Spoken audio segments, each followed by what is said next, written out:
Thank you all for coming out on this terrible night. Tried last night. This is the River Valley's Unified School District Annual Budget Report and Meeting. There are 15 items you have to discuss tonight, so I would appreciate brevity and civility. This is democracy in action. This is the real deal. All right, you all live around this same area. We all have to interact with each other. Please be civil. A little heat doesn't hurt, but we like more than heat. We like light. So when you speak, think about that, will you? I would like the members of the school district and board to please announce themselves, especially this late. Sorry, folks. Pardon? Tell them your name. Yeah, that's right. There's worse that we can. Yeah. So, anyways, Rich Warner, I'm from Dover, and I'm the chair of the River Valleys Board. I'm Rick Thorpe, I'm from Wardsboro, and I'm the vice chair. Barry Pearson, Wardsboro. Dwight Borum, Wardsboro. Mark Schauber, Dover. Peter Barris, recorder. Frederick Noyes, BCTV. We don't. So my name is Bob Backus. You foolishly elected me as your moderator last year. So by the law, I have to continue until you vote on Article 1. So if you would turn to the article page, which is page 5 of your handout.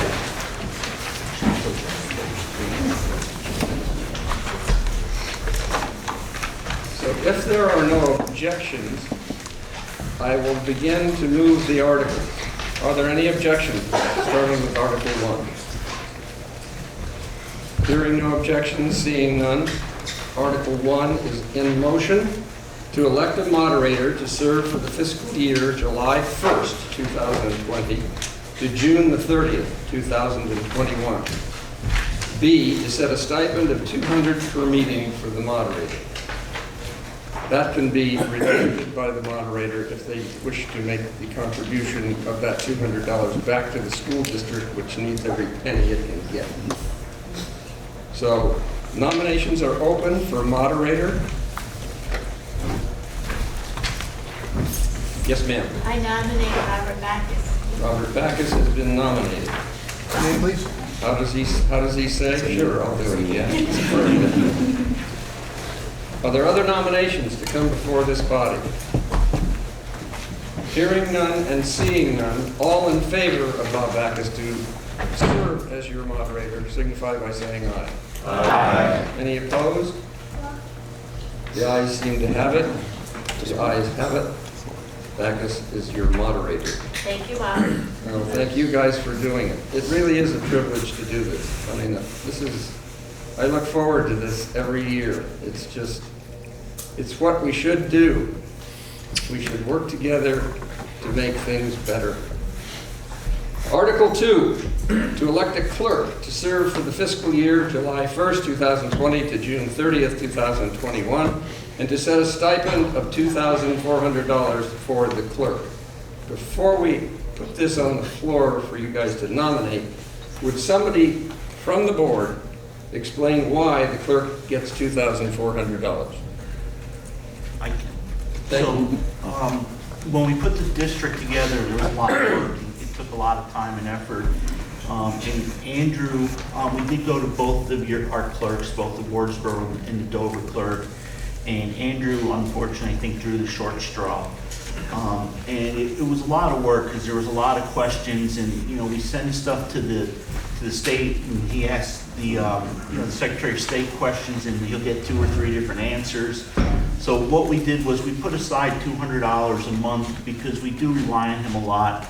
And we were going to do that for the first couple of years because we think after that we could reevaluate it and may become a little bit easier. The other thing that happened is by not having the vote by ballot for the budget, we don't have the commingled ballot, so it's quite a bit easier on them.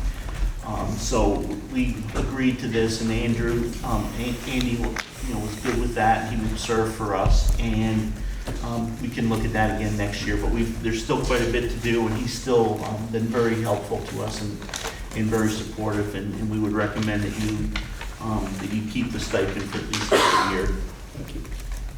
Any other commentary from the board?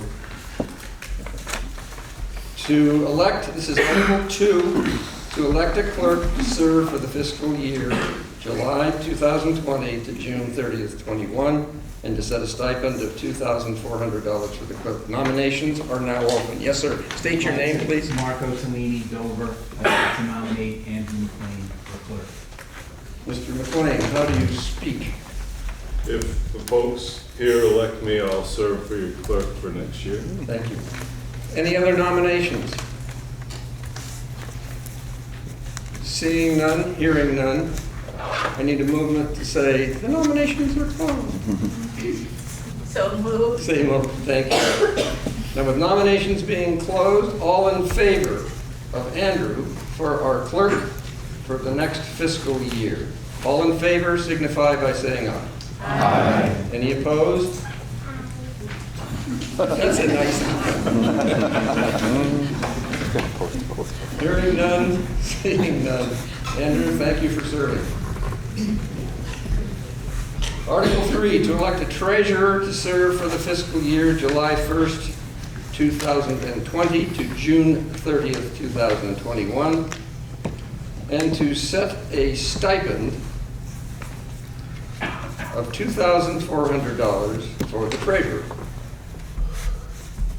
Nominations are now open. Currently, it's Marco Tellini as our treasurer. Yeah. Any nominations? Andy? Andy McLean from Dover. I nominate Marco Tellini to serve as our treasurer. How say you, Mark? I would be happy to continue to serve. Thank you very much. Any other nominations? Hearing none, seeing none. All in favor of Mark signify by saying aye. Aye. Any opposed? Thank you, sir. Thank you. Article 3 is passed. What do we got next, Jeremy? Auditors. Yeah, all the auditors. Yeah, I'm trying to figure out how we do these auditors. If only 3 people are nominated to be auditors, we can do Article 4 on a single ballot by law. If there are 4 or 5 or 6, we have to do it by paper ballot for each time until we get the 3 that win the race. Am I clear? All right. Article. Thanks, Jeremy. To elect 3 auditors to serve for the fiscal year July 1st, 2020 to June 30th, 2021, to set a stipend of $200 per meeting for the auditors. Nominations are now open for the position of auditor. In the vast silence. Yes, ma'am. State your name, please. I'm not volunteering. Susan Landover. Can you tell us a little more about what's involved in $200 a meeting? Are there a lot of meetings involved with this? So far there haven't been any.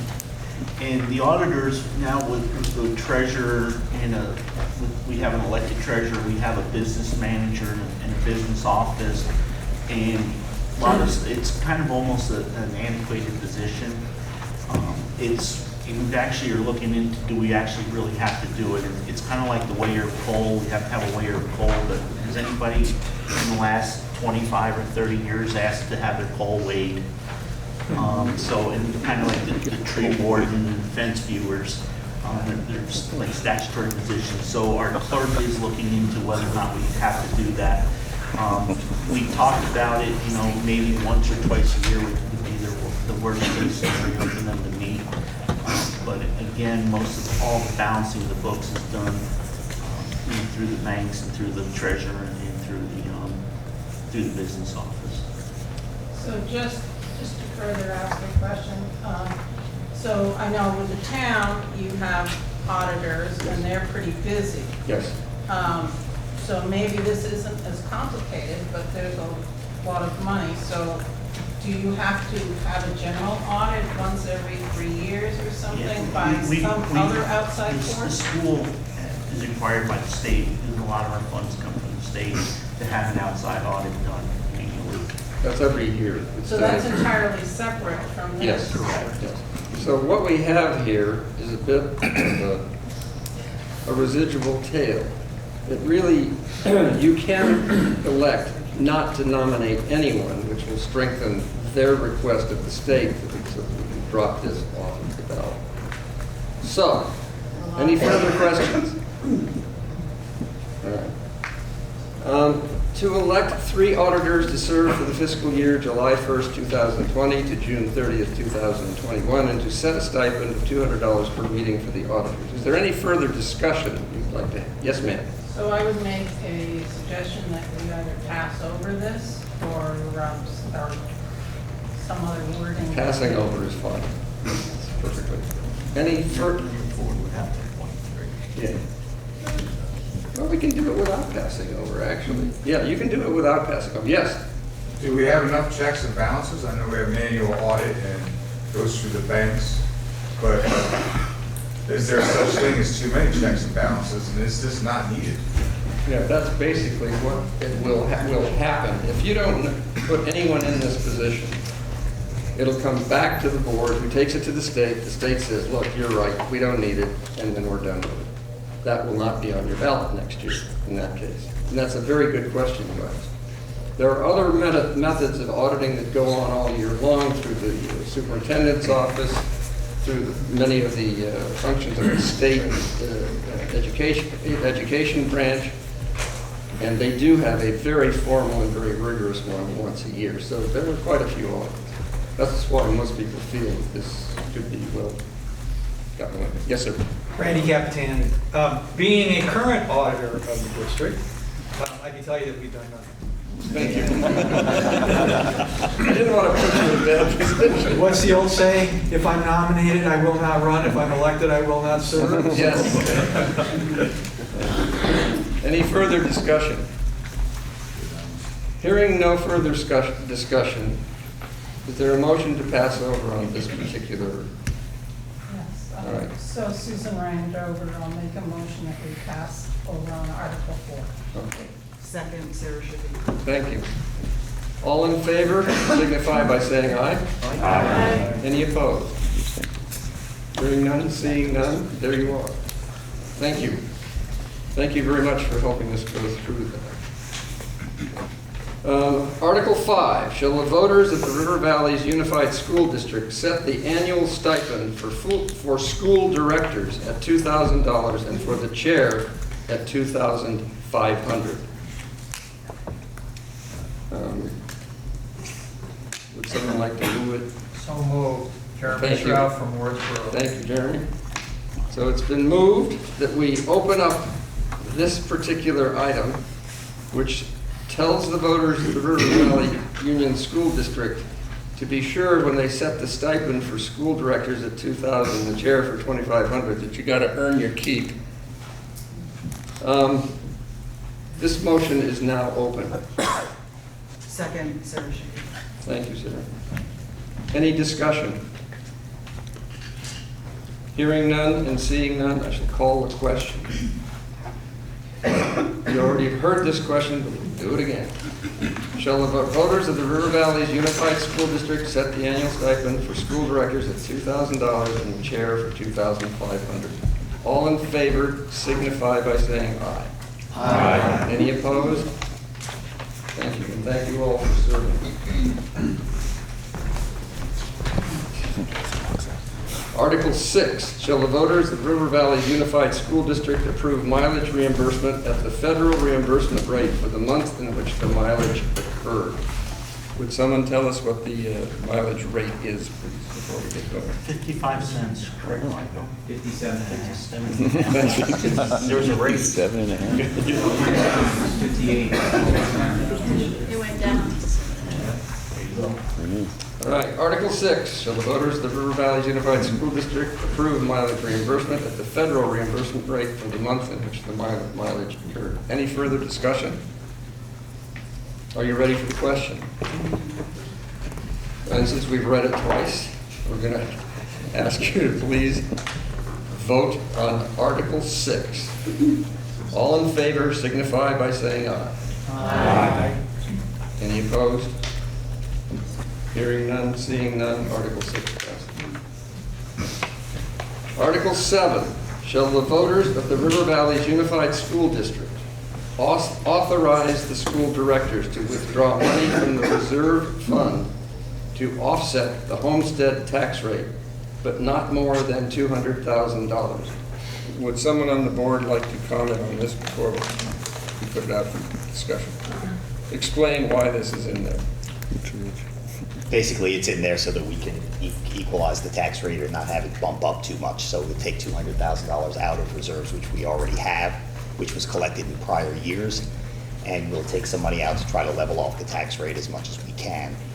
Seeing as we don't know what all of the rates are this year, we can't, guarantee that we're going to stay the same as we have in the past, but having the money there and available to us makes it easier for us to try to do that. And it's also something both towns have done in the past. It's not new to either town. Before, while we were still separate, and we also passed this same article last year, and even voters approved it for us last year also. All right, this is Article 7. Would someone like to move Article 7? Article 7, Sarah Shippey. Thank you. I'll second that. I'm sorry, who's second? Jeremy Strout, Wardsboro. Thank you. All right, so shall the voters of the River Valley's Unified School District authorize the school directors to withdraw money from the reserve fund to offset the homestead tax rate, but not more than $200,000? Any discussion? Yes, ma'am, or sir. Sorry. How much money is in the reserve fund as of now? We believe around $800,000 to $900,000. We have, when we move forward to Article 10, we'll have a discussion about the reserve funds. Okay, because that shows a very different number. Article 10, which I guess we'll discuss when we get there. Any other questions? Are you ready for the question?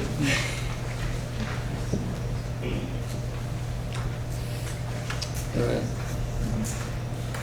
Shall the voters pass on Article 7, which is the offsetting of the homestead tax rate, but not more than $200,000 is to be taken out of the reserve fund? Are you clear on what this is? Okay. All in favor signify by saying aye. Aye. Any opposed? Hearing none, seeing none, the article passes. Article 8, shall the voters of River Valley's Unified School District approve the school board to expend $5,680,223, which is the amount the school board has determined to be necessary for the ensuing fiscal year. It is estimated that this proposed budget, if approved, will result in education spending of $18,668 per equalized pupil. This projected spending per equalized pupil is 4.9% higher than spending for the current year. Are you clear on what this article is all about? Would you like me to ask these folks to comment on it before we bring it forward? Please do. So if you look at page 7 of your books, that's the budget that we're proposing. And again, if I think a really good question came up, and it was a really good exercise. So we've always, both boards, before we were one board, and last year, pretty much just took the Wardsboro and Dover budget, put them together, and we are trying to look at places where we could save money by having the two boards, by combining the two districts. So we look for, and we ask for our administration, both at the superintendent level and at the building levels, to look into an educationally sound, taxpayer-friendly budget. And this is the budget they came up with. So the comment was, what are students going to see that is different with this budget that they didn't have last year? So the two main things that were reduced a little bit was there's a little less media at the Dover building, and there's some less art at the Wardsboro building. But we also increased some other areas, and one of them is we spent some time, and last year at the meeting, we talked about a focus for the Wardsboro building, and at that time, there hadn't been one chosen. But after town meeting, or after our school district meeting last year, we're looked into STEAM, science, technology, engineering, arts, and math. And Tammy was really, and her staff were really able to push that. So we've actually started that program this year in the building. There's been some articles in the Bucketville News and in the papers about the STEAM program. A lot of the other stuff is, again, would be pretty much stay the same. There was somebody asked about field trips, and we had let that off the budget last year, so we added that in. And a couple other changes are, we utilize central office, a supervisory unit, to do some staffing for us. So we don't have a need for a full-time instrumental music teacher. So instead of us trying to hire somebody for 1 day a week in the Wardsboro building, trying to hire somebody for 1 day a week or half a day, the central office hires somebody full-time. And what they do is they take that position and divide out the benefits and all the costs for that employee. And then they split it by so much per day, or half a day, an FTE equivalency. So if we use them for 1.5 days a week, we get billed for approximately, or for 30% of their time. So it's a way to have good employees and not lose people, because they maybe are okay this year with 1.5 days a week, but next year they may need a full week. So it's really worked out well. So we shifted some costs that way. And we've also, in the preschool, in the Wardsboro building, the preschool and the kindergarten teacher are the same person. But what we did was we split them in half, and we split them long ways so we could have half and half on each side. So we could account for one in the preschool, because that's part of their job, and one in the elementary budget. So there's some, if you look like on page 7, you see the teachers. It looks like, we went down a lot, but that was really moving the preschool teacher. Because if you look up at the preschool, the first line, 5111 teachers, that went up. So it really isn't, we didn't add a teacher, it's just the funding for it was moved so we can account for it better. And that's basically the differences in the budget. Yes, Andy? Dr. B, you told me to keep an eye on you. Yeah. So I don't believe we had a second, motion and a second on the... We haven't yet. I just asked Okay. the board if they would. All right. Any further questions for the board? Oh, for the board? Yeah, for the board, and then we'll move the article. Don't you have to move the article first? You can, but I find that I've been told over many of these town meetings that people prefer to hear from the people who crafted the motion before we even get going, because sometimes, they'll give you a lot of things to think about, and then when you have your chance to speak, you're better informed. But I'll do it whichever way you folks want. I am at your disposal. Tell me how you want to do it. Your hand was up first. I have questions. State your name, please. Oh, I'm sorry, Mark Formal Dover. I have certain questions because I don't understand every single line. And I was going to meet with Matt, but we had a snow day. He said I had my son. He was going to better help me understand lines like SU assessments, $173,000, went $20,000 from last year. The principal's office is receiving upgrades in their budgets. But other areas in our children's educations are lacking, especially classroom resources, things of that nature. Can you hold what you're saying for just a second? There's another hand up. Yes. Can you tell us when you start working on the budget in your calendar year? Yeah, we usually start working on it in October. October. So if people wanted to participate in the budget process, they should start coming to meetings in October. Some of the things we start with in October is as the gentleman in the back was just asking. Some of it is a superintendent's budget and the special ed budget, because that has to be passed at the supervisory level first, so that can be moved to the individual districts so they know how much to put in. And then when does the board approve the budget? Usually, well, we're going to discuss that later, but usually if we're meeting in February, we have to have 30 days warning, so we need to do it like 5 or 6 weeks before the meeting. Thank you. Now, would someone like to move this motion? Yes, ma'am, thank you. Any second? Thank you. Could I have names? Oh, names, please? Susan Rand. Sarah Schiff.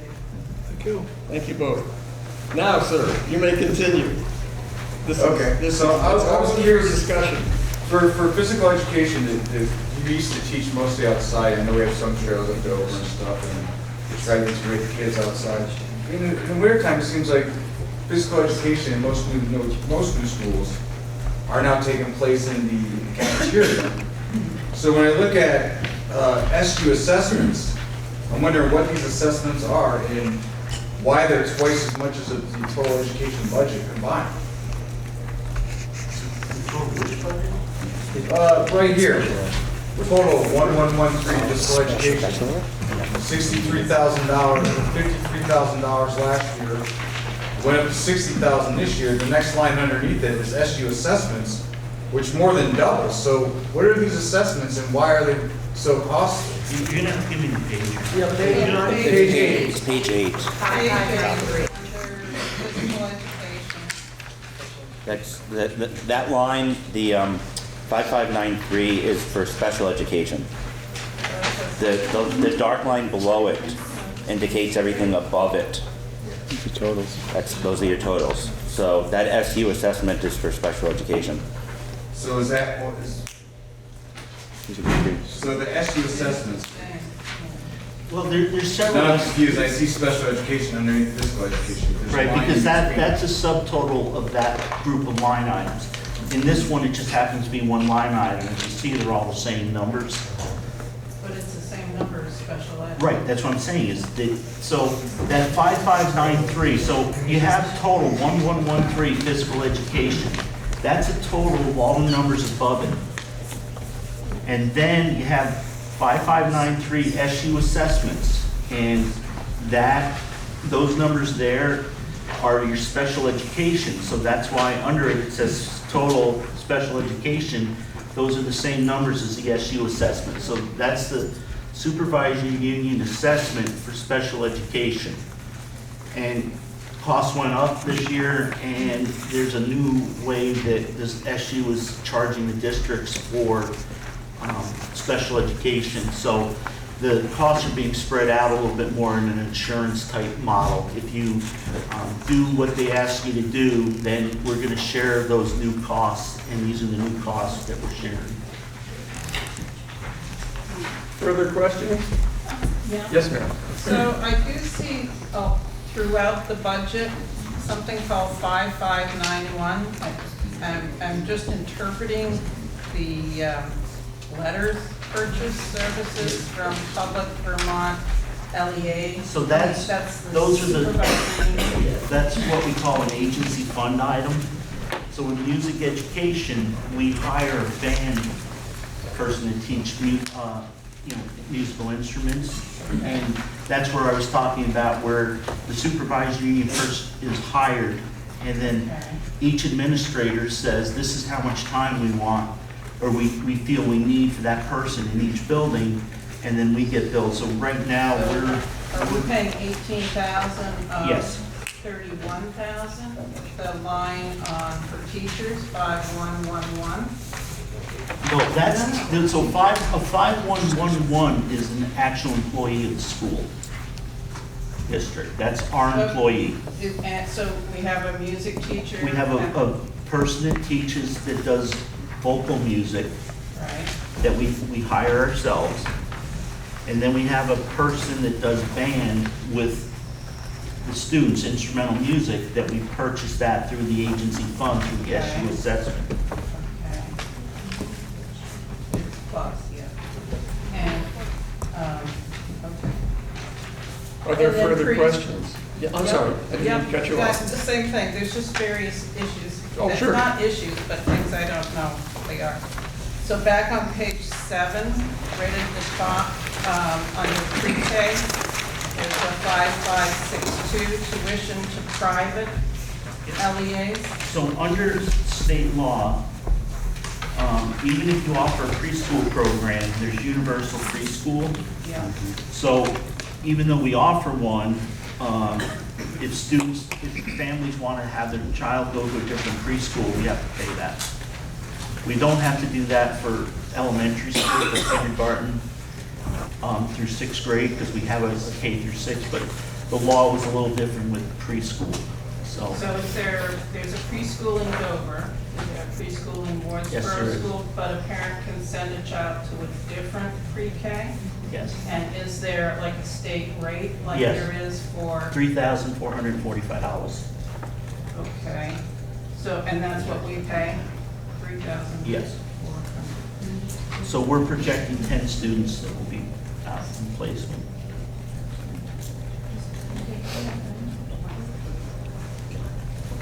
Are there further questions? Yes, state your name, please. Ray DeVault, Dover.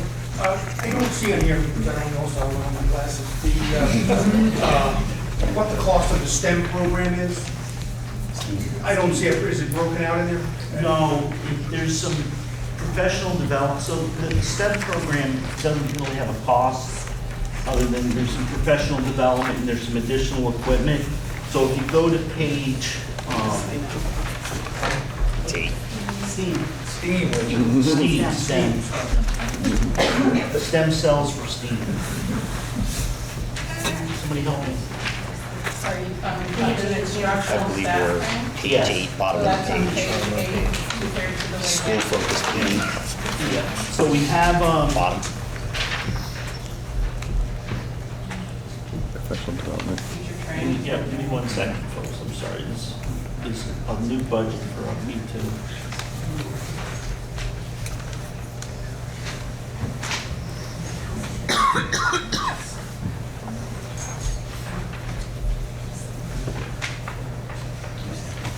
Okay, so 5111 under the instructional staff training. So school focus, professional development, those items between there are the STEAM and the IB costs. Yes, go ahead. So you can't State your tell. name, please. Oni Smith, Dover. You can't tell which is STEAM and which is IB in that conglomeration there, those lines.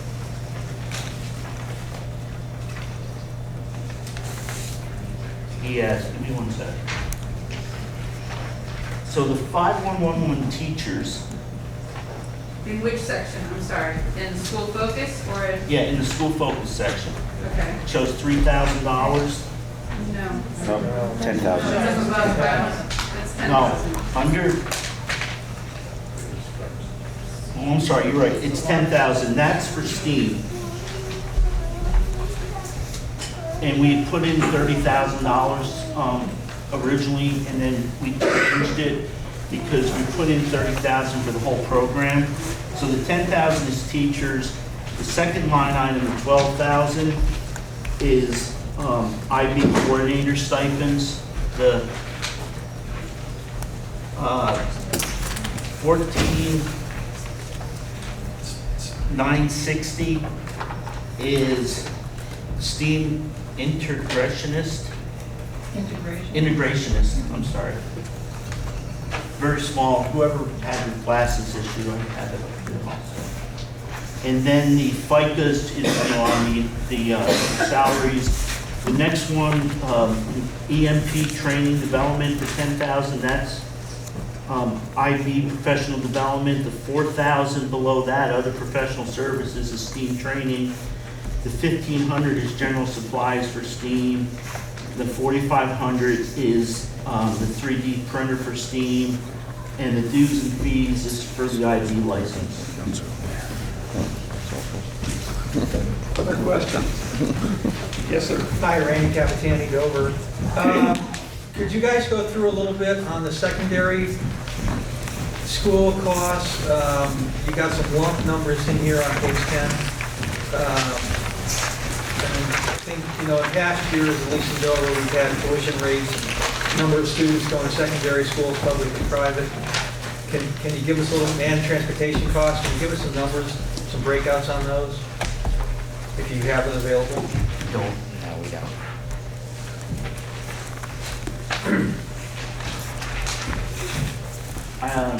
Purchase services under 5591 for transportation resident students is some of that secondary transportation. That would buses to Gray, Brattleboro? From Wardsboro, and the bus to the career center. And some of it's for the mover. We pay a stipend to the mover. We have them from the Dover side, they go down through from Wilmington. And then we don't have it broken down. I don't have secondary broken down into how many to each school. Rich, Yeah. I have those numbers if you want them. Shoot. So BBA is a total of 23 students. Brattleboro is a total of 48 students. Twin Valley is a total of 12 students. Leland and Gray is 31.2 students. How do you get that point two in now? I didn't do the math. Very small student. Compass is one, FL Walker is one, Green Valley is one, Hilltop is one, Maple Street's one, Middlesex is one, Oak Meadow is one, Vermont Academy is one, Sweden has 2 students, Kindle Farm is one, SMS is one, Mountain School is 3. What was the Brat number again? Brat is 48. And obviously those are for the current year. Yeah, that's great, that's helpful. Other questions? Yes, ma'am. What's the tuition rate that we're paying for a non-public high school? Well, you're going to vote on that. Oh, we are. Yes. That's the 2 articles away. Next article. Next one, Article 9. Any further discussion on Article 8? Hearing no desire to have that, would you like me to call the question? Any objections to calling the question? All right, we're going to do it. Article 8. Shall the voters of the River Valley's Unified School District approve the school board to expend $5,680,223, which is the amount the school board has determined to be necessary for the ensuing fiscal year. It is estimated that this proposed budget, if approved, will result in education spending of $18,668 per equalized pupil. This projected spending per equalized pupil is 4.9% higher than spending for the current year. Are you ready for the question? All in favor of Article 8 signify by saying aye. Aye. Any opposed? Nay. Would you like a hand vote? Yes. All right. You can do it by paper ballot or hand vote. So hand votes are easy for you. You know what you're voting on. All in favor, raise your hand, please. Jackie, would you and Andy please count? When I point to you, put your hand down, okay?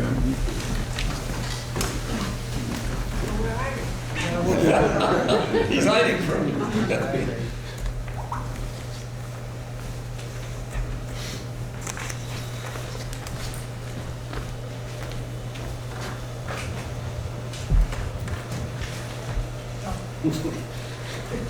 That's tough. Yeah. Talked about that. How to do it better in the school. She was sent to You guys gonna vote? No. Okay. If we're gonna vote, we'll vote. Are you voting? Can we vote? Yeah, I'll vote, sure. Happy to vote.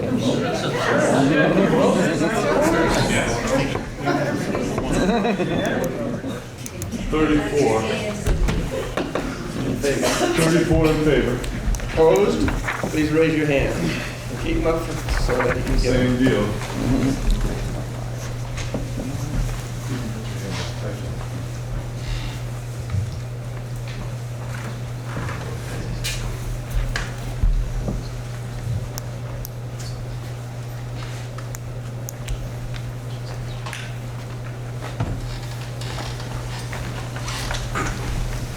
Anybody I didn't point to?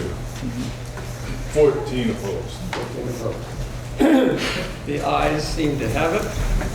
And Article 8 is carried.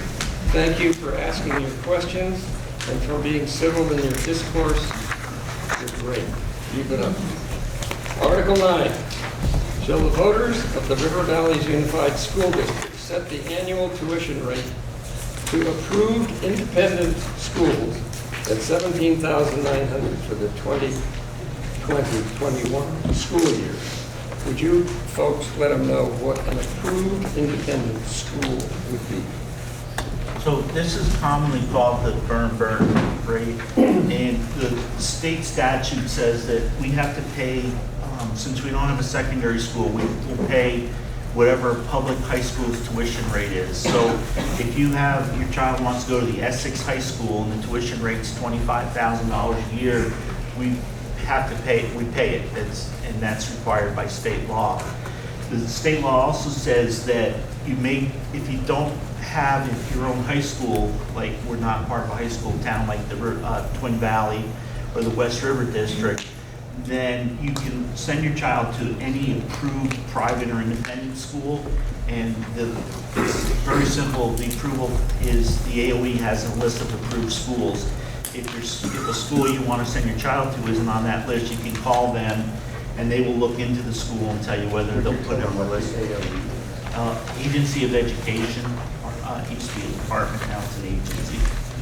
So the law says every year you have to vote on the rate you want to pay for that. If not, if there is no vote to pay another rate, you pay the statewide average tuition for high school, for public high schools. So if we didn't vote on anything in the statewide average, I think was 14. I think it was just at 15. 15,000 approximately.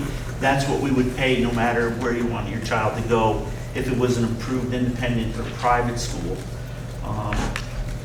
Burton, a lot of parents want to go to Burton. They have a rate of $17,990, which is a little bit less than, about $1,000 less than if you were from, say, Massachusetts and you want to send your child to that school. The tuition rate's usually higher, but they say if a town becomes a sending town and votes to pay their rate, then they will give a discount. So that's how we get the $17,990. It is something that has to be voted on every year. In Dover, we asked the first year that there was a petition that was submitted, and the petitioners asked for it at town meeting. It was approved, so we said we would put it on the ballot every year. Wardsboro was doing the same rate their last years and before we combined, so we felt that we would just keep, and last year we put this rate in, so we felt that we would put that rate in and leave that rate until the voters tell us differently. All right, so this is Article 9. Shall the voters of the River Valleys Unified School District set the annual tuition rate to approved independent schools at $17,990 for the 2020-21 school year? Would someone like to move this article? Dave Sklar, Wardsboro, so moved. Second? Jeremy Strauss. Jeremy Strauss, second. This is open for discussion. Questions? Yes, ma'am. Susan Rand. So I'm trying to make sure I understand this because I've always been a little unclear on it. The state average for secondary education is $15,000 approximately, you said.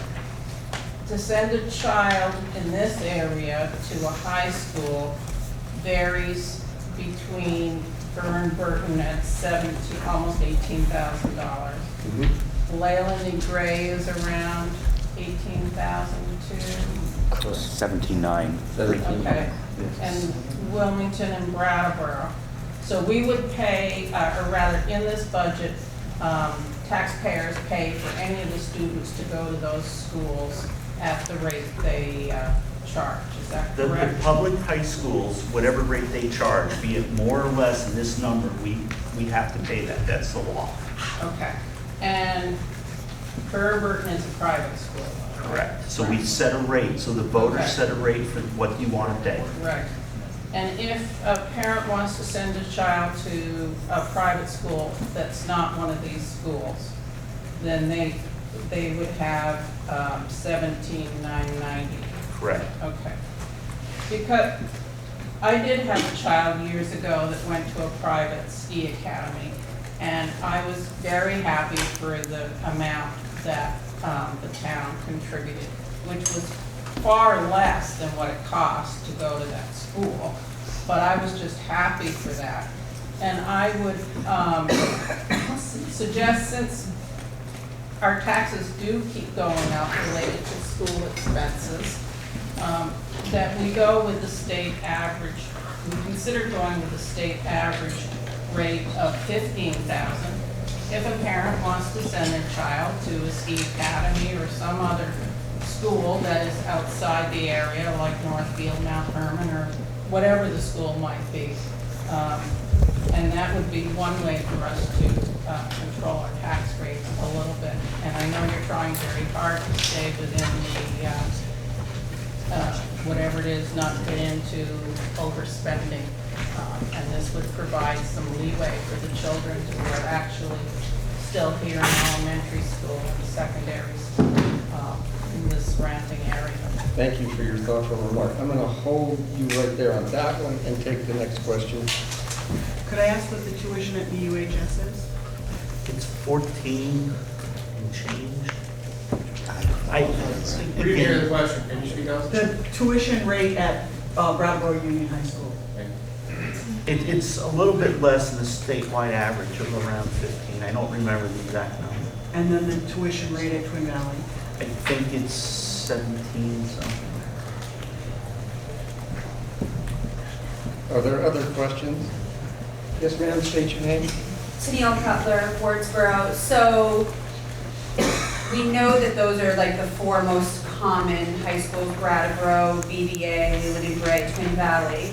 So just to make sure that myself and everybody is hearing, so even if it went to the state average, but even if it went to the state average, then it would just mean that we would still pay the full public school tuition, even if it was a public school that was 18 or 19,000, and so all of Leland and Gray, like Leland and Gray's tuition, I think currently is almost the same as BVA, so we're still going to pay that. It would only maybe save on the schools that have a lower tuition, but if it's a lower tuition, we're not giving them 17.9, right? We're just giving them the 15. We don't actually give the parents money. No, the schools. I'm just saying, like, that's actually what it would cost. So just to make it really clear, folks, public high schools, Leland and Gray is a public high school, Twin Valley is a public high school, Brattleboro is a public high school. Right. There's a public high school in Essex, I don't know what it's called.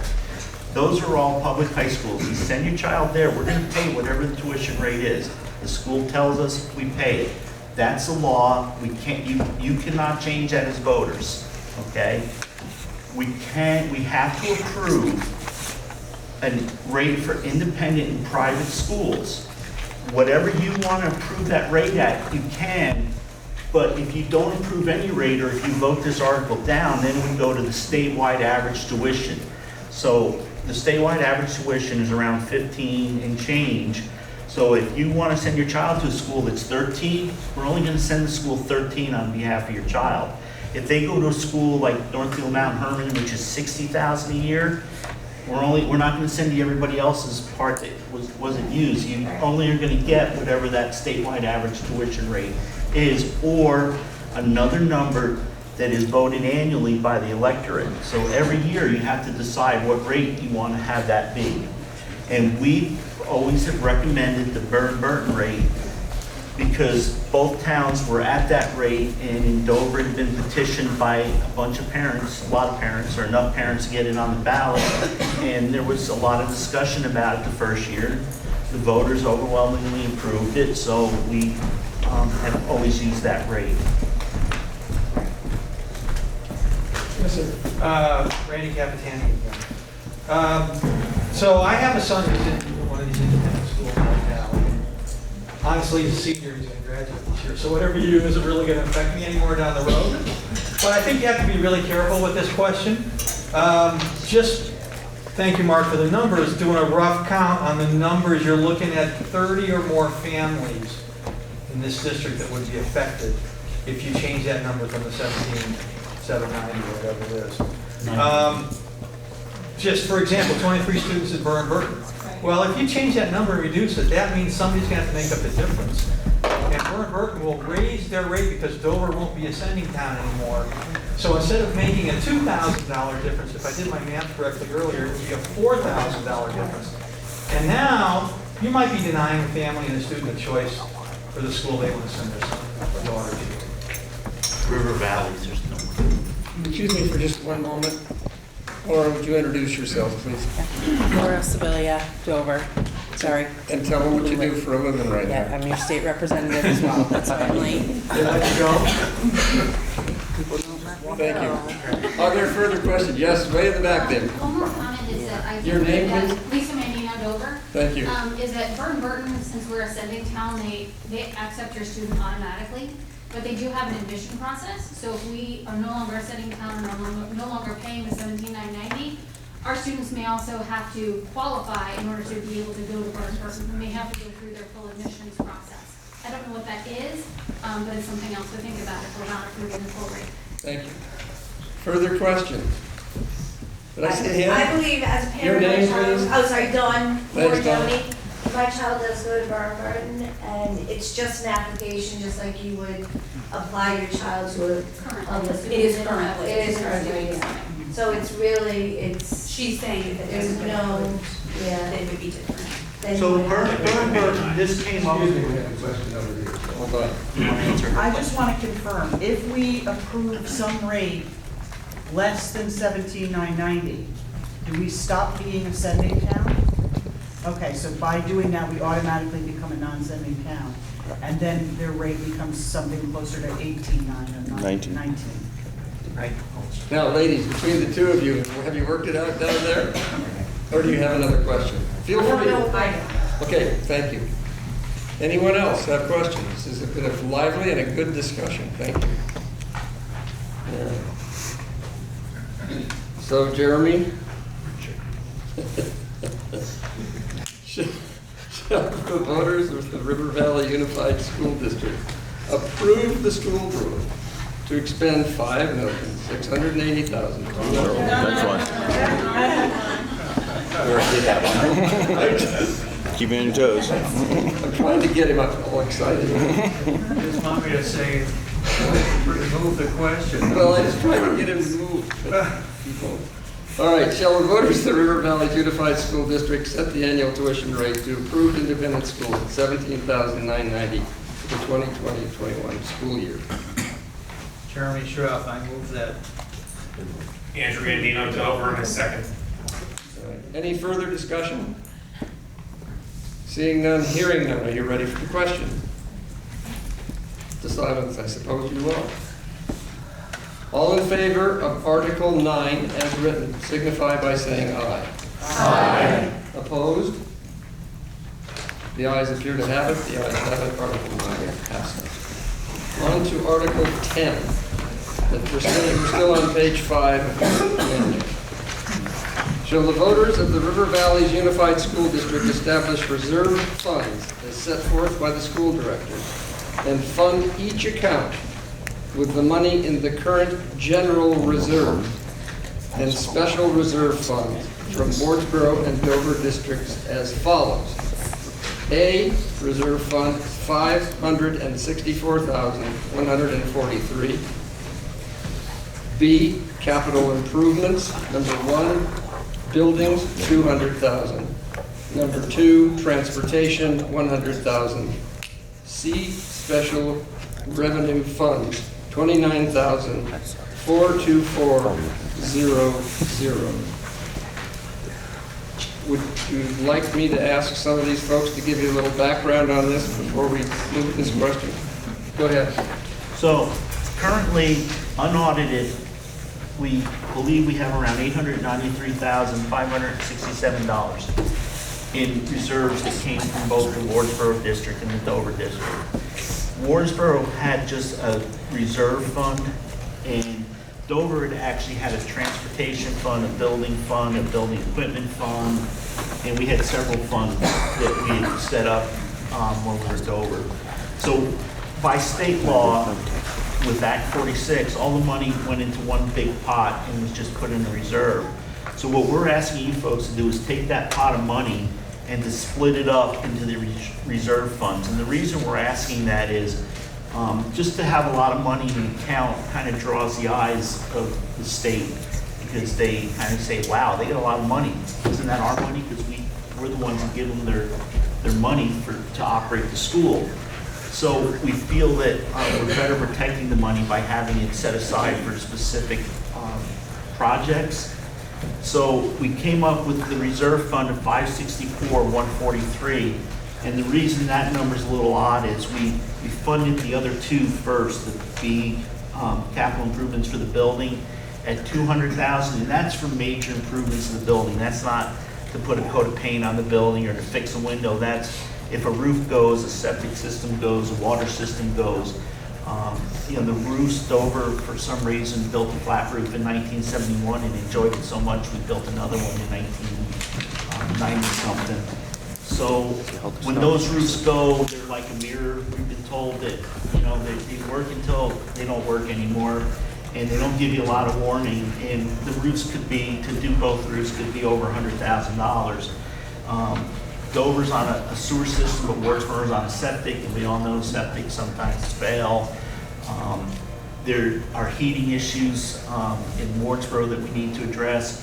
There'll be heating issues eventually in Dover. We have two 20-some-odd-year-old furnaces that will hopefully last for a few more years, but we don't know what. So that's why we asked for $200 in the building. The transportation fund is not to fund buses back and forth or operation. That's when we have to purchase a new bus. And we currently own two buses, and they cost about $100,000 each. We hope to get about 10 years out of them. So we figure we have at least enough money for one bus if we have to. But over the next year, there's a few parents in here and a few board members that are on the transportation committee. So we're gonna look and see if there's a better way for us to combine transportation and utilize services from the West River group. And then the $564,143 is what's left over that isn't already committed in the special revenue funds. But out of that $564,143, and this is why when Randy asked earlier, we said we'd tell you later, 200 of that was committed this year to offset homestead revenue the year we're currently in. We don't know if we'll have to use it all or some portion of it, and we won't know until the end of the school year. You just committed another $200,000 tonight to offset next year's taxes after July 1st. So there's really only $164,143 left in that fund. But again, we'll have a better feel for that after this year closes out and we have an audit. The 29,424 seems like an odd number, but those are actually 7 different funds that are dedicated funds. We receive the money for specific purposes and they have to be spent on those purposes. So if you want the breakdown of that, I have it. If you don't, I don't have to give it to you. It's up to you folks. Someone like to move Article 10. I move Article 10, Jeremy Shroff, Wardsboro. Sarah Shippey, second. Thank you. The article has been moved and is now open for discussion. Questions? Seeing none, hearing none, would you like me to call the question? All in favor of Article 10 signify by saying aye, please. Aye. All opposed? The ayes appear to have it. The ayes have it. Article 10 is passed. Thank you again for your interest in the discussion.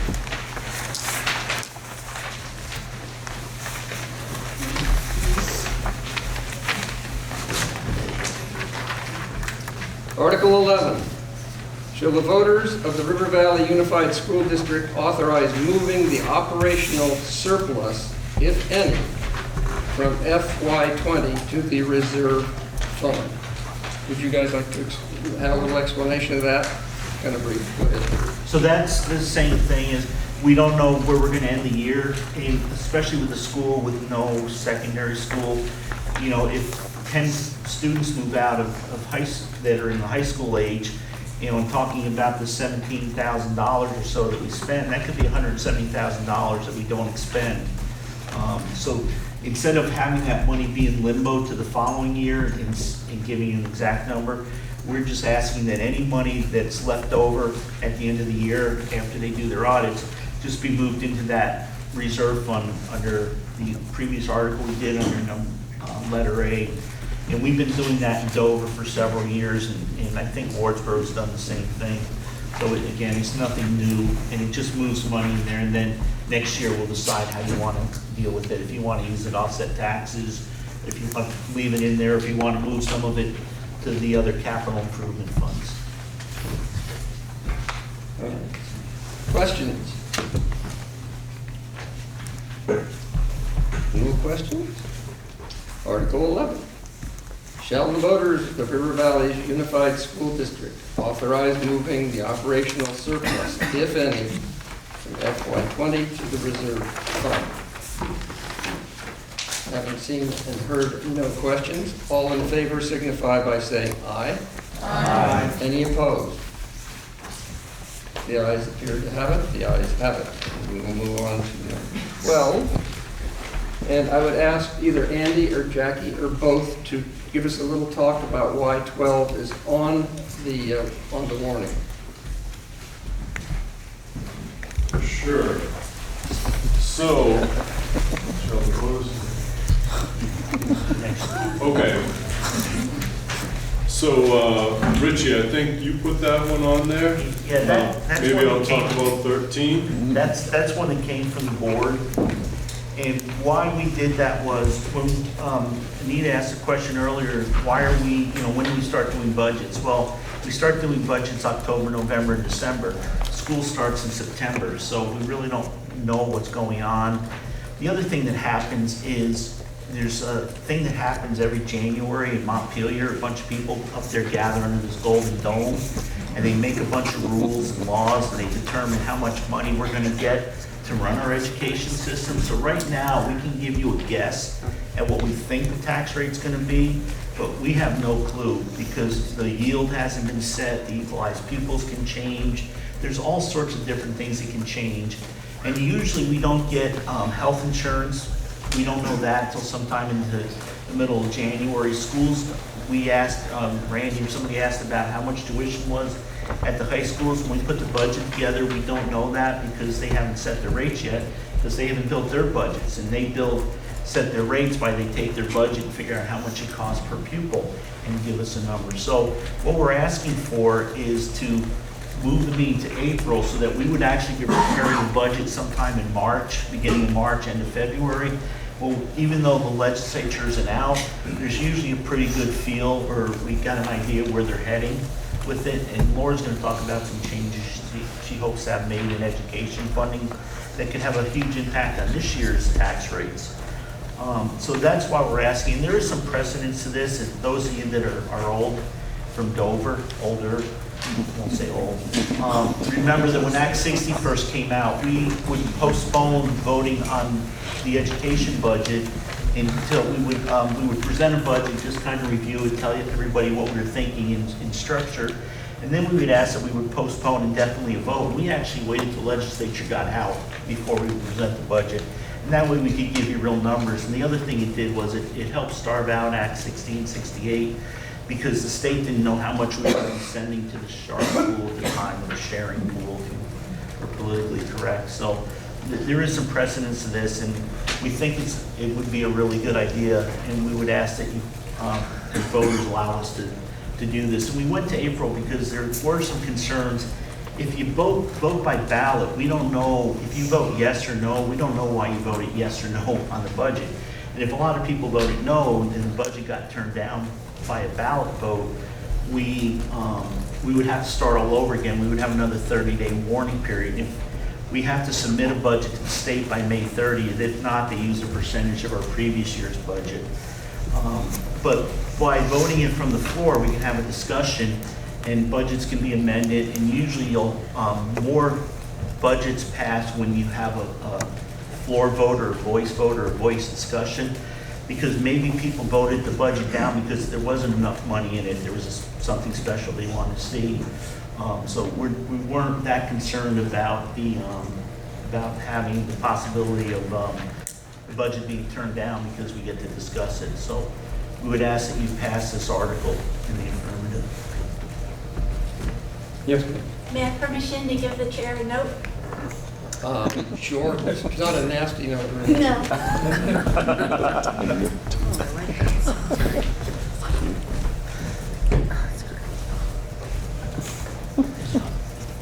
Well, in 2021, Tuesday, April 13th is Ramadan. I don't know if that precludes you from voting on budgets or not. You know, we talked about different dates too, and you're never going to get a date that works for everybody. I mean, you remember last year in Wardsboro, those of you that fared driving all the way to Wardsboro from Dover, the roads weren't that great. You know, we've got weather issues. In April 13th, we could have a tornado. I'm going to read this one more time, then I'll ask somebody to move it. Shall the voters of the River Valleys Unified School District move the district annual meeting to the second Tuesday in April? Would someone like to move this article? Yes, ma'am. And second was? I'll second Marco Tellini. Thank you. Been moved and seconded. The motion is now open for discussion. Questions? Have we taken a look to see to make sure that's not April vacation? It looks like Easter's on the 4th, so it shouldn't be, but holding a meeting during vacation's a bad idea. So, again, we're not going to pick a date that works for everybody. It's usually the third week in Yeah, but April. vacation is a big, It's normally the third week in April. okay, that's all. Yeah. Go ahead and say that so they can hear And for the you. next 8 years, it skips Passover also. Could you say, could you tell Sorry. what you just Normally, said? the vacation week is the third week in April. We did discuss that at the meeting. Okay, that's my only concern. Could you say that loudly so they can hear it at the back? Did anyone hear that? Normally, the break in April is the third week in April. We did discuss that at the meeting, so that was taken into consideration. Thank you.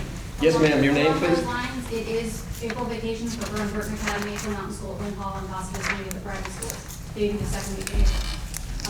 Also, competitive athletes go out for nationals, the first and second week of April, so parents of competitive athletes that live in Dover also may find a challenge in that second week of Dover. So just informational. Thank you. Again, I agree, we're not gonna find the best date for everybody, but that's, as you said, about 26 families right there in 2 schools that would definitely not be able to make it. Thank you. Other pieces of information or questions on this article? Yes, sir. Would there be any issues with amending this to the first Tuesday in April? It's, you know, I believe it's germane. I mean, I would think that's a question for the moderator. Yeah, you can modify anything. You can do it directly if you'd like, just, you know, you make a motion, you know, we reread the question the way you want it phrased. Somebody, you know, we move the question, we vote on it, and if it's held, the current, No, I'm asking the board, would they have an issue to amend it to the first Tuesday in April? That seems like it would work better. No, you can move it to the 4th. I would prefer you move it further away than you move it closer, just because it gives us more time. But that, again, it's up to you folks. Any further questions? Yes, ma'am. Well, does this have anything, thinking of teachers and contracts, that comes in like in May, right? Is this? Well, April 15th, we have to offer contracts. Right. So that was another reason why we went earlier in April, to have to keep from ripping everybody.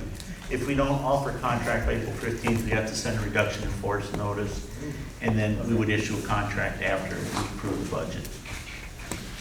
So Are people no, it wouldn't familiar be too with late. this term of riffing, and, you know, do you understand what Jeremy was saying? Say it again, Jeremy. So That's Richard. That's Jeremy. Richard's the nice one.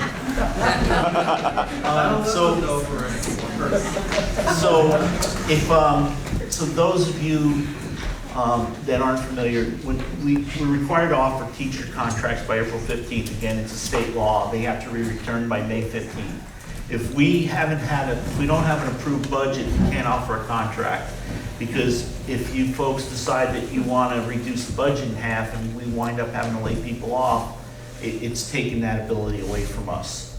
So we would have to send RIF notices because we aren't offering a contract, because there is no budget that's been approved. So that would just create some angst amongst staff because they won't know that they have a job on April 15th, and maybe they could have looked for a job somewhere else. So that is one of the reasons why we picked April 2nd, or the second Tuesday in April. Are there other questions? This is a good discussion. Yes? This date is pretty much predicated by the information we get from Representative Sibilia, brought down from the State House, reflecting on if our budget is going to be, or taxes are going to go up or down. That's essentially why this date was chosen. No, the date was chosen because it moves it a little further out. We're not going to have all the information from the legislature. Usually doesn't vote the budget and final numbers till sometime in May, but we have a better feel because a lot of the committees have met and they've got an idea where they're at. And it also gives us a little bit longer to put our information together, like to find out what the tuition rates are going to be from the other schools and what health insurance is going to increase. And it moves us away from the holidays. Sometimes it's very difficult. You know, somebody was talking about stuff that goes on. Well, you know, during this time we're trying to put the budget together. We have 2 weeks of vacation time, you know, Christmas, New Year's break. There's holidays, there's a lot of stuff going on. So we were thinking this would just move it away and maybe not have as much stuff happening. Yes, ma'am. State your name again. Neil Peller. So I was with you. I thought that if we were going to have sort of more solid numbers, so if we're just bumping, is there a reason we couldn't bump it back to the last week of March? If we're just saying it's giving a little bit more time, it doesn't impact any of the April breaks and, you know, not the competitions or whatever. Like if it's that last week of March, it's almost to the second week of April, but leaves April alone. And we are still sort of putting in what we have, but not everything. Yeah, and again, it's up to you folks. It's moving it a little closer, but it's giving us more time, so it would be better than February, yes. Sure. Any further questions or discussion? Would you like to make a motion? Mr. Monitor? Yes. We actually had a pretty extensive discussion about this. One issue that will come up if we put it the last week of March or the first week of April is Passover. Now, it's not going to be every year because calendar doesn't work that way, but it will be an issue. So there are always going to be holidays and vacations and... Yes, ma'am. Susan Moran. So will the board, does it envision our meeting at night or during the day? No, it would be nighttime. It would be nighttime? Right. It's just moving it from the second Tuesday in February. Again, we just went to the second Tuesday in April. Further discussion. Did you want to make a motion to change this? I just had it may be a silly question because, I mean, I don't have a church in Pennsylvania. Hey, there are no silly questions. Go ahead. I guess I'm just, I don't mean to sound unkind to anybody who celebrates Passover, but is that a holiday that would potentially inhibit us coming together to have this vote? Yes. Go ahead, but you had your hand up, sir? I was gonna say no, because my kids are in school, so I'm here. Right. I don't, that's my opinion, it's not gonna stop me from voting, That's a Other personal... comments or Yeah. questions? Yes, sir. State your name, please. Ian Straff, Dover. Does this question now come up every year, or are we setting this for eternity? Well, no, it would be set until it got brought up again and voted on again, but it's not something you would see again and again. But if we ran into a situation where a holiday landed or something else landed, this could be brought up at that point. It has to be warned. You can't bring it up under other business, so it would have to be a warned article. The board did envision redoing it again once we moved. We were required by the state to set the second Tuesday in February when, under Act 46, we were told we had to do it that day. And so that's why we originally did that day. We were also had to vote the first budget by ballot. That's why we did that, but we were able to change things, and that's why we're asking you to make the change.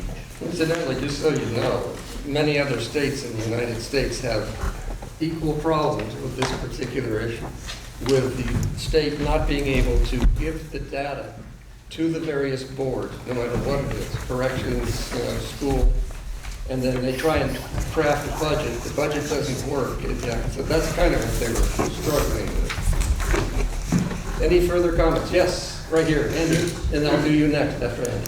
Thanks, Dr. Beck. So would it be possible, I'm not sure how Passover works, to say we'll do it the last Tuesday in March or the first Tuesday in April, depending upon when Passover happens? You could, I mean, you know many years in advance what the schedule is. But what I can tell you is that through 2025, the second week of April is safe. 2021, I have to look at a calendar, but the last week of March is Passover. So that's a conflict for next year. How about the first week of April?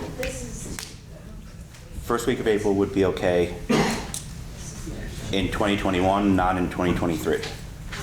So we could say maybe if somebody wanted to make an amendment, we could go with the first Tuesday in April and then bring it up next year or the year after to move it perhaps to the last Tuesday in March for Passover. Absolutely. That might work. Yes, sir. Hi, Mark Formel, Dover. I'm just curious if we can make an amendment so those who aren't able to be here, no matter what date we choose, are able to cast their ballot through the town clerk's office or through another office here ahead of time, so that their ballots, their votes can be counted as well. We can't do that because it's a voice vote. It's voted from the floor, so you have to be here. There is not, that's why you can't do an early ballot, because there is no ballot. It's raising your hand. Or say none. Okay. So your moderator is going to ask you a question. How would you like me to handle this?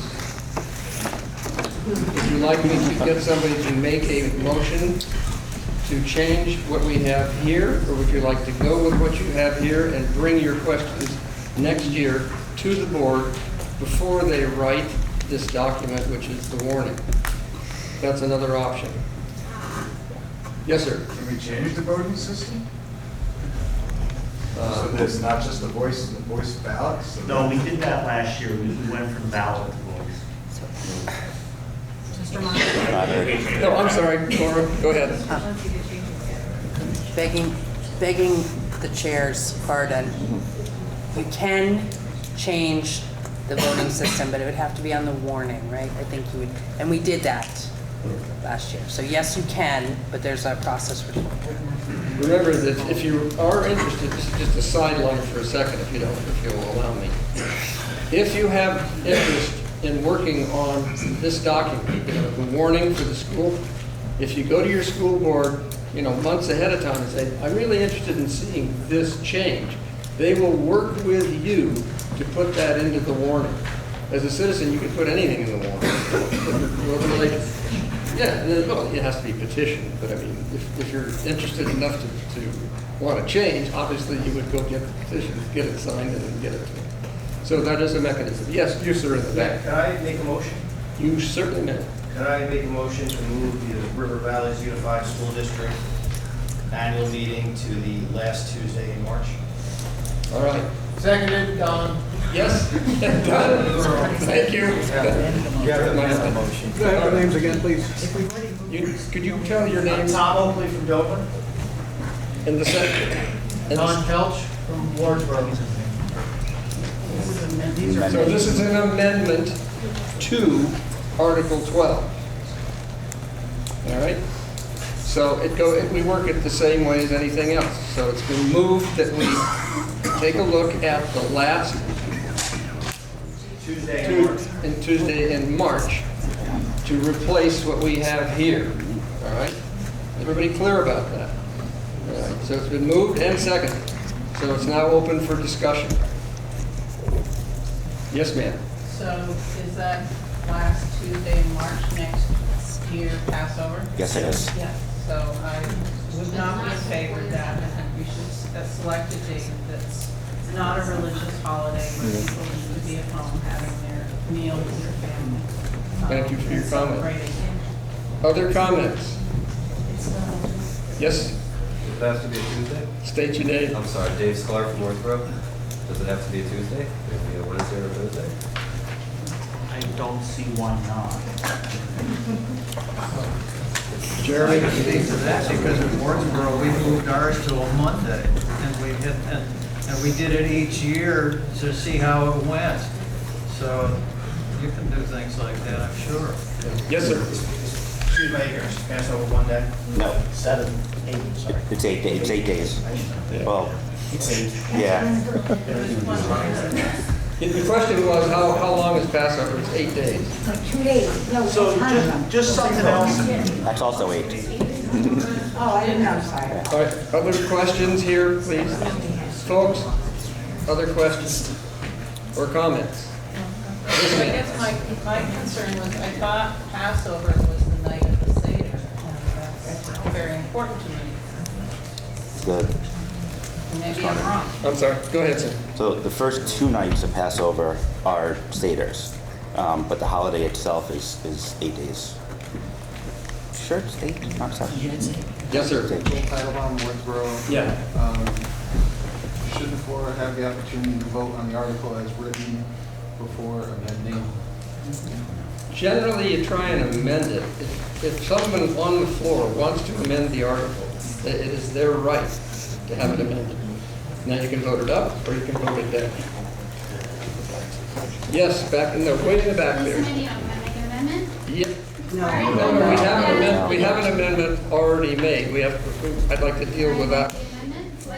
You can amend the amendment, but then you have to come back to this amendment and then get to the original. No, we have to vote on that.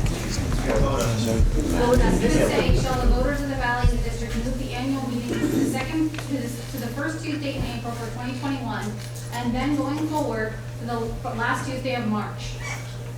All right, so we have an amendment to the amendment.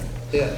Sorry, Sarah Shippey. Don't we have to vote on the original amendment up or down, and then once that's No. decided, then we go? You go back to we've gone back 2 steps now. You can't do more than. No. You can do 2. You can do 2. 2. No more than 2. No more than 2. Right. So we're on number 2 of the amendment. The minutes taker needs the name of the mover. Lisa Mancy. Okay. He needs your. We got it. We got it. Got it. Lisa mentioned. Move to amend the amendment to say what? Lisa, could you read it out again real Shall the loud? voters of the River Valley Unified School District move the district annual meeting for 2021 to the first Tuesday in April, and going forward to the last Tuesday of March. And then going forward. Do you understand what she said? I'm saying starting in 2022, which is the first Tuesday in April.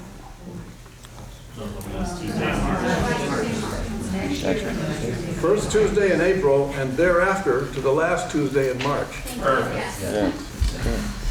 All right, we need a second to that. I'll second. Andrew. So it's been moved and seconded. All right. We're going to open it up for further discussion. Yes, ma'am. I'm not amending anything. You know, you can't. You're I know, I'm not even gonna try. Sarah Shippey. Given that we're having this much of a struggle, is it reasonable to have this article on every year, saying next year we're gonna have a meeting on this day? So we just have this article as every year, we decide for the following year. The reason is in the eye of the beholders and the movers. That's you folks. And, you know, I'm supposed to stay neutral. Is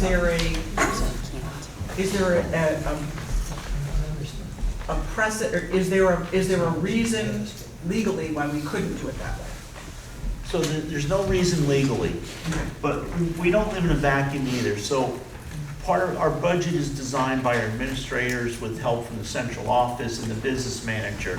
We're not the only budget that they create. They actually created quite a bit bigger budget for the West River District. They have the Stratton District, they have the Marlboro District, and they have the Wyndham District and the West River District. So there's 5 districts they create budgets for. Part of our choice moving this was so that what we wound up having is several times while we were discussing budgets We didn't have central office people there who had worked on the budget because they were at other meetings, the West River meeting or a different meeting. So that was one of the other reasons why we picked the second Tuesday in April, because the West River District will meet earlier, so they can work on the West River District budget, be done with that, and then work with us on our budget. So, you know, and the other thing is, I think if you start bouncing meetings around, it's like town meeting. It's always the second Tuesday, first Tuesday in March. And we were looking just for a date that everybody knows, you know, from here on out, it's whatever that date is. But again, as Dr. Backus says, you folks should tell us what we, you know, what's right and where we're gonna go, what we're gonna do. Now, you're talking about Second Amendment to Article 12. Are you ready for the question on this? Yeah. All in favor? Oh, before we do that, I'll ask our faithful scribe, would you read that second amendment? Second Amendment, Ms. Oakley moved that Article 12 be amended. No, Ms. Mandino moved to amend the amendment to say move the meeting to the first Tuesday in April and thereafter to the last Tuesday in March. All right, all in favor of the Second Amendment signify by saying aye. Aye. All opposed? No. No. The ayes appear to have it. The ayes have it.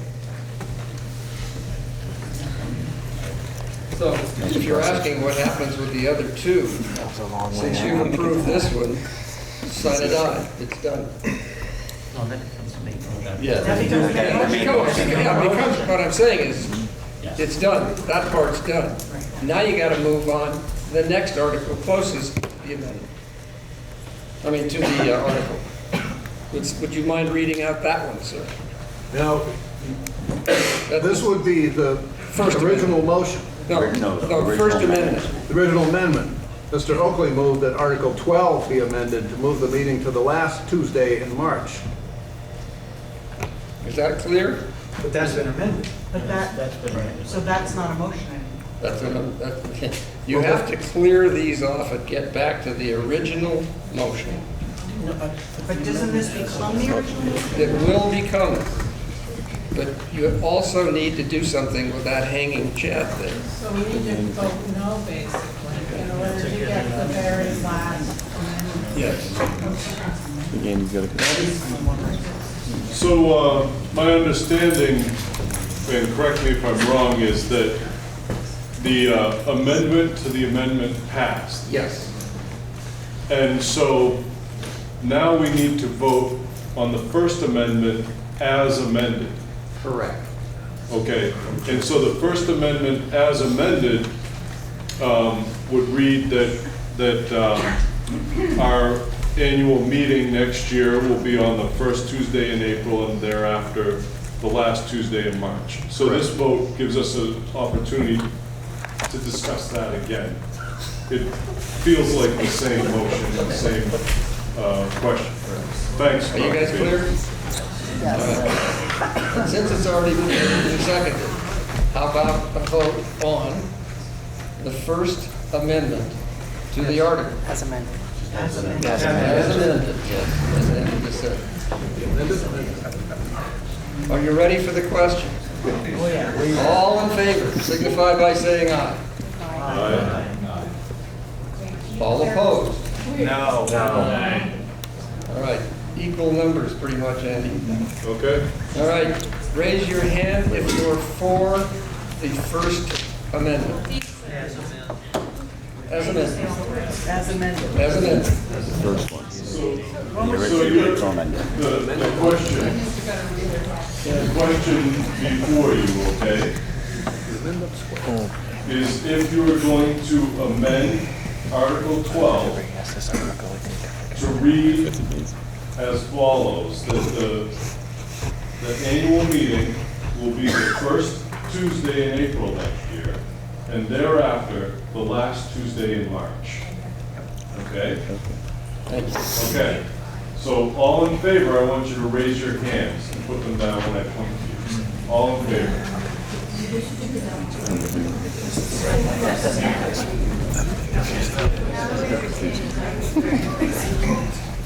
That was the second amendment. Yeah, but it changes first. Yeah, exactly.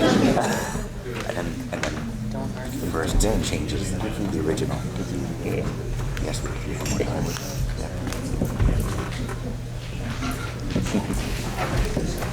So, you voted on the budget. To your left. To your left. Andy. Oh, you're going to your right. I'll take one share. 37 in favor. Oh. All opposed, raise your hands and put it down on the format.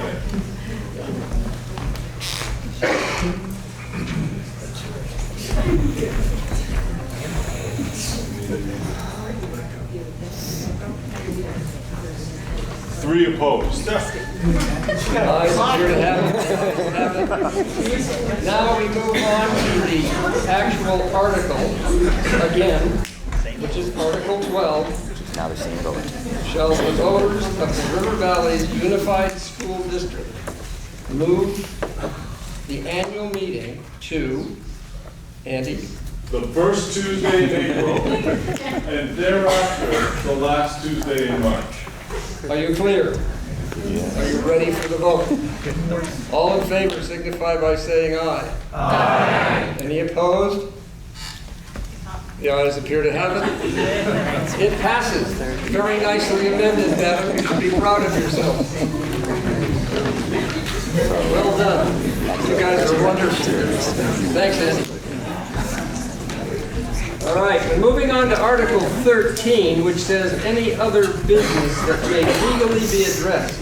Open discussion, it's only for informational purposes. You do not make amendments or change anything with this. It's just things you want to ask or know about from the board, from your fellow colleagues out there, from Laura, whoever. All right? So would somebody move that? So moved, Jeremy. So moved, Jeremy Schrock. Second. Thanks, sir. All right, it's been moved and seconded. But any other business that may legally be addressed in open discussion or for informational purposes? Yes, ma'am. Is it, so this is a question for opening and when they present the budget, is it possible to get the budget so that the lines aren't at the bottom so it's a little easier to read? Yeah. As well, it'd be nice to have the scheme and ID broken out so that we can really understand within each line where that money's going. And we noticed that this year, and it was a real problem because of the way that the budget came over. So we had that discussion several times, and I think at the first meeting Dover and in Wardsboro it was even worse. So we really are gonna try to do that better with the printer and with the way we present that. So thank you. Any other comments or questions? I know it's getting late, so, yes. 2 comments.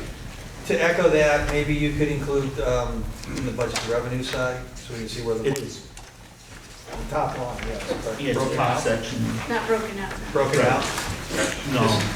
Oh, can you break that out? You know, what do we get from the state, what's local contribution, what are block grants, et cetera, et cetera. And I just want to compliment you guys. I read a lot of newspapers, surprisingly.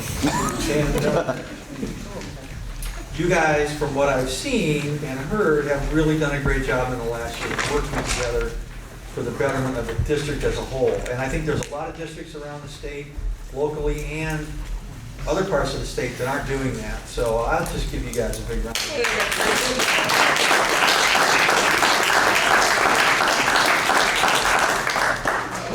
Before you all leave, Laura, would you mind, do you have anything you'd like to address to the board? It doesn't have to do with New Hampshire?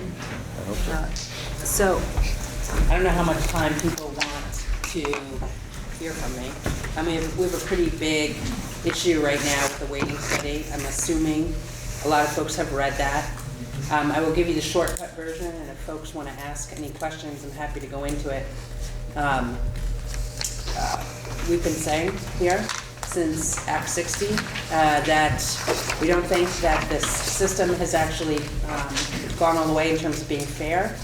that doesn't treat small and rural districts fairly, evenly, that it's hurting our small and rural districts. For those of you that live in Wardsboro, Dover has invested money over the years in trying to prove this. They've invested funds in bringing in consultants to have them kind of walk through statewide data. They've invested money to hire lobbyists to go and try and preserve the small schools grants because they were so critical. And so we've been pushing for this weighting study. Weights are really how, it's important in terms of how many students you have in your school and why you would want to weight a student differently is if you have a sense that any student is going to cost more than any other student for their education.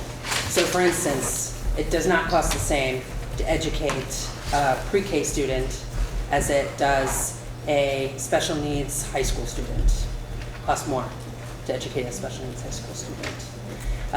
It doesn't cost the same to educate, you know, if you have 10 kids in this school, I know that says 5, 10 kids over here, 20 kids over here, all things being equal, it should cost more to provide per pupil to provide an education for these kids.